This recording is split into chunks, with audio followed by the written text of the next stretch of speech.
Dawn. Thank you both very much. Professor Martin, thank you for highlighting the role that Stormzy played in the general election.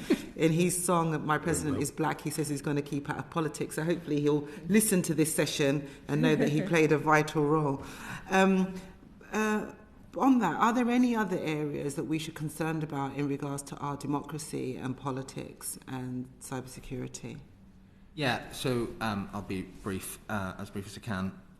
I think the important thing in terms of electoral protection is trying to just map out the different bits of that could be vulnerable based on experience, based on consulting with experts how elections actually work. I mean, you all know better than me that these are sort of hundreds of local events that aggregate into a big sort of national one.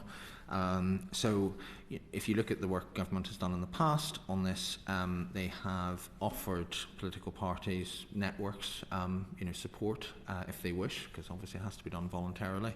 And that was in response to, if you look at what the Russians did to the US in 2016, the first intervention was stealing a bunch of documents from the Democratic National Committee and from the private emails of a key Secretary Clinton advisor.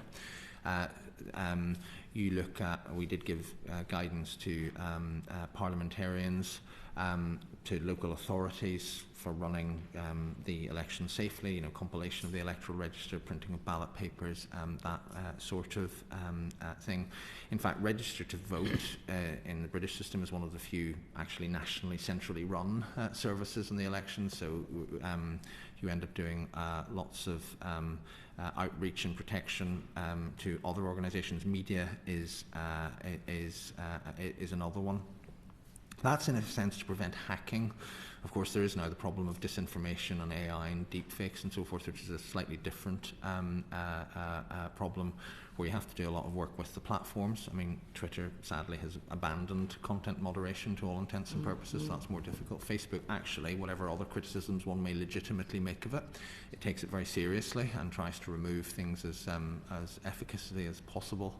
And actually one thing that I think the UK political system has done well and better than the US is the cultural reaction to fakes and hacks. So if you take when the US was hit, the media ran with it, candidates made hay with it politically. If you take the deep fakes of, say, the mayor, the security minister was out there immediately saying, this is a fake, don't circulate it. If you take when there was an exposure of campaigns against members of parliament and others, parties came together and said, we're not going to use this material. I think that's a very, very important point on electoral protection. So it's the whole tapestry of the election system needs looked at. Thank you.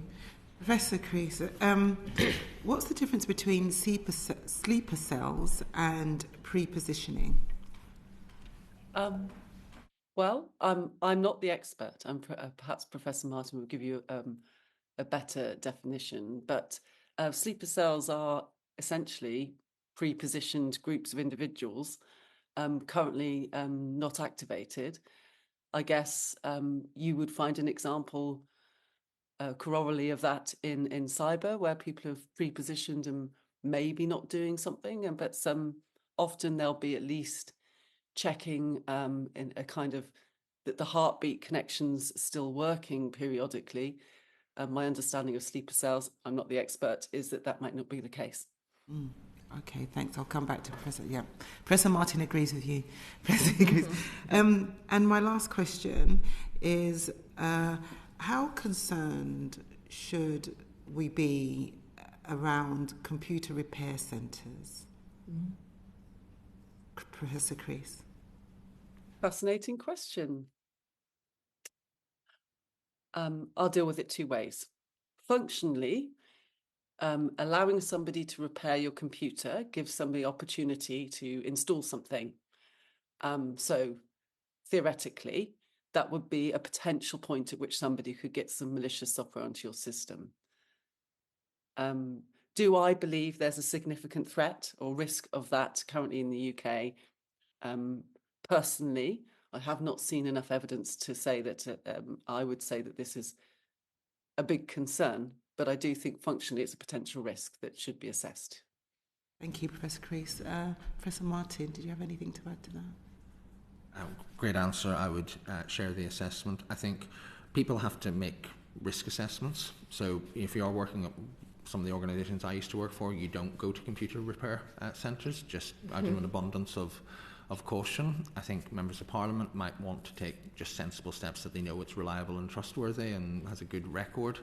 And I think just to go back to the sleeper cells versus pre-positioning comments, which Professor Creese answered expertly, in more sophisticated operations, there's often a combined human-digital element. So, you might have an operative working for a foreign intelligence service on the ground in the UK, potentially looking to get into a critical site, maybe get a job there or whatever.